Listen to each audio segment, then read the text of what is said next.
Olá, estamos aqui novamente em nome da Santíssima Trindade, que é Pai, Filho e Espírito Santo. Amém. Aqui nós temos a Santa Face de Jesus Cristo, Nossa Senhora das Graças, uma vela acesa, e nós temos a Jesus Misericordioso, Santa Faustina, e continuamos a Bíblia Sagrada, a Palavra de Deus. E hoje eu estive na Igreja do Divino Espírito Santo, em Porto Alegre, na Redenção, para mais um grupo de oração realizado lá. Tudo o que é feito para Deus da minha parte é muito difícil, muito. Às vezes, assim, eu espero encontrar, já esperei no passado, encontrar muitas pessoas para estarem comigo rezando, participando do MSM, por exemplo, que eu fiz na minha cidade aqui, em São João Vianney, na igreja, na época, e também aqui na paróquia da Imaculada, da Nossa Senhora da Conceição, e da minha cidade, num tempo passado, na década de 90 ou 2000, eu não me recordo mais, e muito difícil porque um número muito reduzido de pessoas. E isso não dá para abalar a nossa fé. A gente, para Deus, ainda mais uma pessoa como eu, numa caminhada solo, praticamente, né? Porque eu tenho os meus divinos comigo, tenho a obra de Nossa Senhora de Fátima sempre comigo. Então, a gente não espera quantidade, mas espera qualidade. E é isso que importa. Então, Jesus diz assim, que onde estiver dois ou mais reunidos no meu nome, lá eu estarei. Então, hoje, na igreja, ainda estava eu convidei uma senhora que se queria se juntar a mim para nós rezarmos o terço. E ela, então, tinha ido com um livrinho dela para fazer o que ela costuma sempre orar ali, uma devoção que ela tem. Ela deixou de fazer para estar comigo, ela quis. Inclusive, eu botei a oração de reparação que Nossa Senhora, na obra dela, o Livro Azul, pede para que se faça essa oração. Na época do Padre Gobi, do Cenáculo, ali naquele folheto, este folheto, assim pede. Diz assim: Movimento Sacerdotal Mariano, como se faz o cenáculo. Então ali pedia assim, na ação de graças, após a comunhão, dizer a Jesus o que Nossa Senhora nos ensinou na mensagem Mãe da Adoração e da Reparação, de 21 de agosto de 1987. E depois dizer uma jaculatória que diz assim: Jesus, tu és o nosso amor, Jesus, tu és o nosso único grande amigo, Jesus, nós te amamos, Jesus, nós estamos apaixonados por ti. Então, quando essa senhora, quando eu estava lendo a mensagem, ela é bem extensa. Ela até, eu achava que uma anterior fosse muito extensa, mas aquela ali é bem extensa. E a senhora, lá pelas tantas, me disse: Bah, a senhora vai ler tudo isso aí? Ainda falta muito? Então eu notei que ela estava assim preocupada, né, com o tempo dela. Eu digo assim, sim, é necessário. Ainda mais se tratando da primeira vez que eu estou fazendo aqui. Então é para testemunhar uma caminhada de vida aqui nesta igreja, no Templo do Divino Espírito Santo. Então ela disse assim: não, não, eu vou ficar assim até o final, mas é muito extensa então ela estava se referindo para pessoas que estão impacientes e que não querem se dar o trabalho de ficar escutando. E disse ela que era muito importante mesmo aquela mensagem. Sem dúvida, se Nossa Senhora está pedindo para fazer, como é que nós vamos dizer que não é importante? Bem, ela ouviu tudo até o final, participou do terço do Mariano, depois pediu para se retirar porque tinha que ir ao supermercado, tinha que o marido estava parece se restabelecendo, não sei o que houve com se tinha saído do hospital, alguma coisa assim. E ela, claro, agradeci muito a presença dela, porque ela foi a primeira a se juntar a mim. Depois, logo veio a outra irmã amada se juntar comigo na oração. Então é isso que eu vejo, que o tempo corre e as pessoas não querem parar na sua grande parte para, não digo todos, mas uma grande parte não quer parar para dar atenção para o espiritual dos divinos, para realmente se deter e dizer assim, não, tudo pode girar em torno aqui de mim, mas eu vou parar agora para me dedicar a Jesus, a Mãe amada, a Deus. A Deus, em primeiro lugar, colocar amar a Deus sobre todas as coisas. E nós estamos sempre colocando na frente outras coisas. E isso está impedindo com que Deus realmente esteja vindo para essa face da terra. Ele está conosco, sem dúvida, mas nós temos que nos aproximar deste Deus. E, bom, então é isso. Depois eu vou também deixar essa oração, essa mensagem de Nossa Senhora da reparação que ela pede, porque é muito importante, muito. E no capítulo em Romanos, eu estou aqui na Bíblia Sagrada e nós paramos no vídeo anterior a este, no capítulo 9, onde dizia que Jesus Cristo é Ele a finalidade, a realização da lei. É Ele o único apoio seguro para se atingir a salvação. No capítulo 10 de Romanos diz assim, versículos 5 e 13, não é preciso fazer grandes esforços, entre parênteses, subir ao céu ou descer aos abismos, para conhecer a vontade de Deus, porque Deus veio ao nosso encontro em Jesus Cristo. O Evangelho da salvação é acessível a todos, sem distinção, e está pronto para ser acolhido, a fim de libertar o homem e conduzi-lo para uma vida nova. Olha que coisa mais linda. Seu conteúdo fundamental é este: Jesus é o Senhor da vida, porque Deus o ressuscitou dos mortos. E esse anúncio supõe apenas que o homem acredite em Jesus, dê sua adesão a Ele e o testemunhe na vida prática. Falta só a vontade de cada um de nós em parar, em pensar no grande amor que o nosso Jesus Cristo teve por nós, todo aquele sofrimento que Ele passou, aquela entrega por nós até a cruz, e para nos salvar, nos redimir dos nossos pecados e com a ressurreição nos dar vida nova. Quer dizer, nele nós podemos renascer como pessoas. E como eu disse num vídeo anterior, até um deficiente físico, que ele está totalmente preso dentro de si, ele se apresentar a Jesus, ele se liberta. Eu contei até o caso de uma amiga do silêncio em 3 meses. Uma amiga que eu vi numa cama, ela totalmente paralisada, se alimentando por sondas, e eu levei Jesus misericordioso, e Deus, como para me dizer, minha filha, ela faleceu no dia da tua xará, Santa Adelaide. Foi o dia 16 de dezembro, ela faleceu. O Deus está sempre falando comigo. Se o diabo faz de um lado, mas Deus se apresenta magnânime na minha vida. Assim foi uma outra pessoa muito amada, que ela estava totalmente voltada para a Umbanda e indo numa pessoa umbandista e procurando ali seu lenitivo de vida também, achando na sua santa ignorância que ali estava a verdade. Ela viveu muitos anos da vida dela também, assim como a minha mãe. E essa pessoa disse, pai, eu fiz a novena da medalha milagrosa para ela, pedi para meus filhos fazerem também, os 2, e disse, entreguem a pessoa para Deus. E eu, quando fiz, eu disse, pai, que ela morra no tempo de Deus e não no tempo de diabo.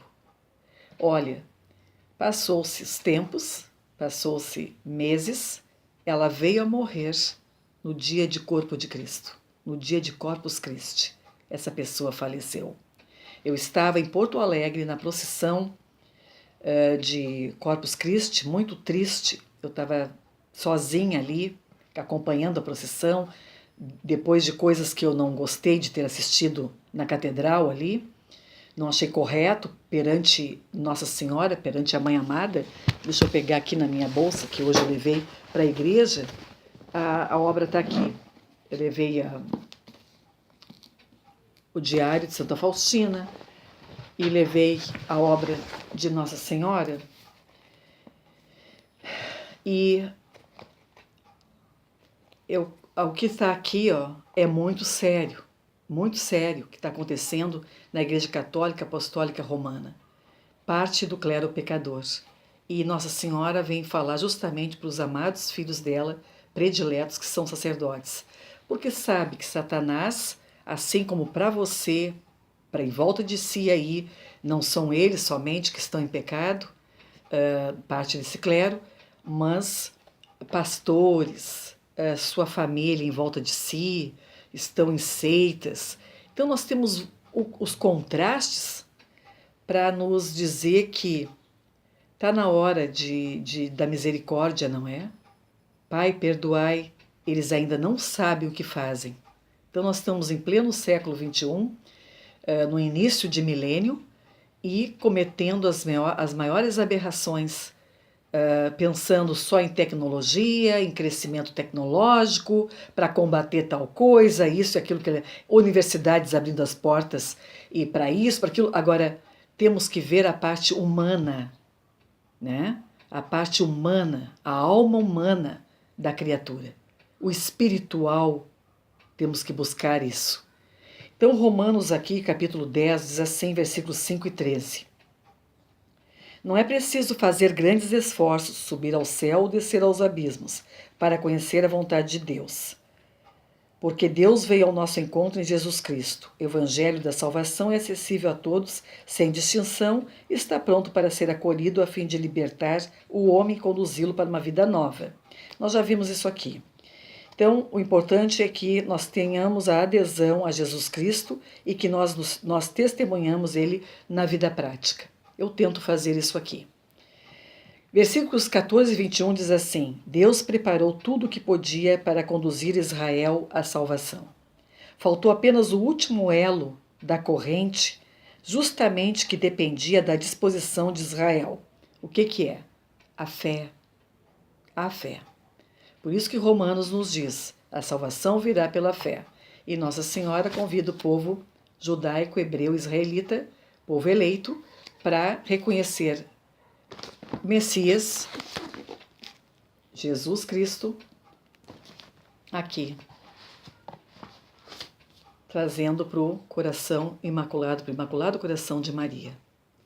Então, esse povo preparado para o encontro com Deus não compreendeu sua palavra. Deus, então, foi encontrado por aqueles que não o procuravam, os pagãos. Capítulo 11, 1 e 10. Ao contrário do que se poderia crer, Deus não rejeitou Israel, assim como um resto, entre aspas, permaneceu fiel no tempo de Elias. Agora também há israelitas que acreditam no Evangelho, garantindo desse modo a continuidade do projeto de Deus na história. Versículos 11 e 15. É importante frisar isso aqui. Agora também há israelitas que acreditam no Evangelho, garantindo desse modo a continuidade do projeto de Deus na história. E eu, como esposa de um israelita do povo hebreu, judaico, que é de origem, e como também tive o pai dos meus filhos, que eu casei só no civil, e com meu amor eu casei numa capela de freiras, na minha cidade, um pedacinho do céu, azulzinho, a coisa mais linda, a capela, onde está ali, até hoje, a Nossa Senhora, que com 9 anos de idade, eu me parava na frente dela com medo da vida, porque eu não sabia o que eu ia ser no futuro. Eu casei ali nesta capela com a imagem ainda da Mãe Amada e do Sagrado Coração de Jesus ali dentro, daquela capela. Olha que graça recebida. Eu fiz um cesto lindo e depositei as rosas brancas que eu carregava ao entrar naquela capela aos pés da minha Mãe Amada, que estava ali, de criança. E a diretora da escola, ela também estava presente, do meu tempo de criança, ainda viva, estava ali presente me vendo entrar naquela capela, com o meu grande amor que apareceu no Seminário Maior da América Latina, onde tinha lá a Faculdade de Filosofia. E ali nós nos conhecemos, porque ele precisava do Canudo para poder abrir as portas. O advogado disse para ele: olha, você precisa ser um filósofo. Ele era um autodidata, desde criança, sempre lendo muito, muito. E tinha a filosofia clínica, precisava colocar a filosofia clínica no mundo, uma forma muito humana de olhar o irmão, um olhar humano mesmo, como pessoa e não como louco mais, né? Mas como um jeito de ser no mundo. E aí eu conheci o meu amor lá na faculdade. Ele me viu muito mal, eu estava assim, sem luz nenhuma no final do túnel. Eu estava fazendo psicoterapia muitos anos, muitos, e só chorava, chorava e não encontrava solução, e eu estava me definhando, me acabando, quando veio aquele homem lindo na minha vida, de paraquedas, porque ele precisava do diploma ali. Então ele cursou, não é? O filosofia, pegou o canudo, já abriu a porta da filosofia clínica. E então, em Porto Alegre, no Brasil, está espalhado já os filósofos clínicos que são terapeutas. Claro que como todos nós temos, os psiquiatras, uma grande parte deles são ateus. Assim também, filósofos clínicos, nós teremos os espíritas, filósofos clínicos católicos, filósofos clínicos assim, e ateus também, mas esperamos que pelo menos a filosofia clínica não se torne um racionalismo, mas um humanismo, de fato, que respeite o ser humano que está à frente e dê luz, parâmetro para essa dimensão espiritual, para essa parte de axiologia, que são valores da pessoa, né? E não estavam vendo a minha alma humana como terapeutas ali dentro. Quando eu fazia psicoterapia com freudianos, não estavam vendo, eu estava definhando. E quando eu encontrei o meu amor na faculdade, a amizade, ele só me escutava muito no começo, me via chorar demais, e ele me escutava, mas um dia ele me disse: olha, tu não é louca, não te acha assim que tu não é. Não tem... E ele me contou que nos primeiros anos ele atendia de bicicleta como terapeuta as pessoas. Eu fiquei impressionada, porque acostumada a endeusar terapeuta. Eu botava em pedestal, achava que ali eu ia me curar, ali, mas era uma tristeza profunda que eu precisava, sabe de quem? Precisava do meu amor, do meu Jesus espiritual na Eucaristia, para me defender dos espíritos malignos que estavam não me deixando ser para Deus, não me deixando ser para você com liberdade. E eu vi que a bolha ali furou. Furou o universo realmente, eu pude fazer do altar da vida a minha vida. Se eu tiver que chorar, vou chorar diante de você. Se eu tiver que rir, vou rir diante de você. Se eu tiver que beijar um mendigo, vou beijar na frente de você. Então, eu não sou mais trancafiada num consultório. E os filósofos clínicos atendem numa praça, num hospital, né? É um apoio, é um amigo da sabedoria. É isso que o criador da filosofia clínica veio fazer ao mundo. Veio trazer essa situação humana, né, para a alma humana, o amigo da sabedoria. Mas voltando para os versículos, então, 11 e 15. Mal acolhido por grande parte de Israel, de Romanos, né? O evangelho pode ser anunciado aos pagãos e assim a igreja se liberta do regime judaico. Esse fato deveria provocar o ciúme de Israel e chamar a sua atenção para Cristo. Paulo espera e entrevê a conversão de Israel como uma ressurreição. E Cristo só é a libertação das suas culpas, dos seus males, né? Quantos jovens judaicos que estão envolvidos com católicas, que não são católicas, só são batizados, estão indo em bruxarias.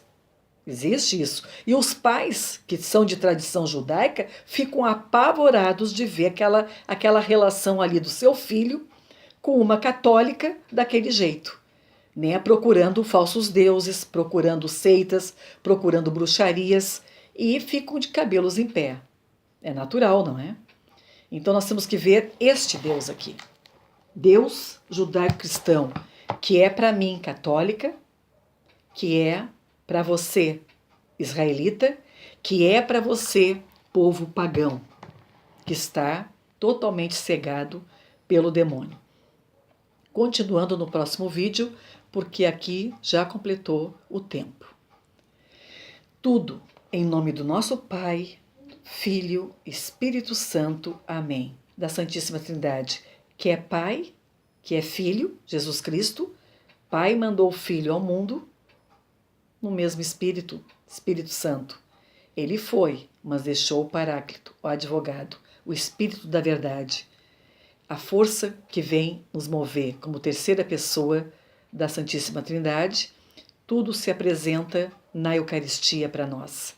A libertação ali, o sacrifício do Cordeiro imolado por nós e a nossa vida nova, novo homem, nova mulher. Que assim seja. Amém.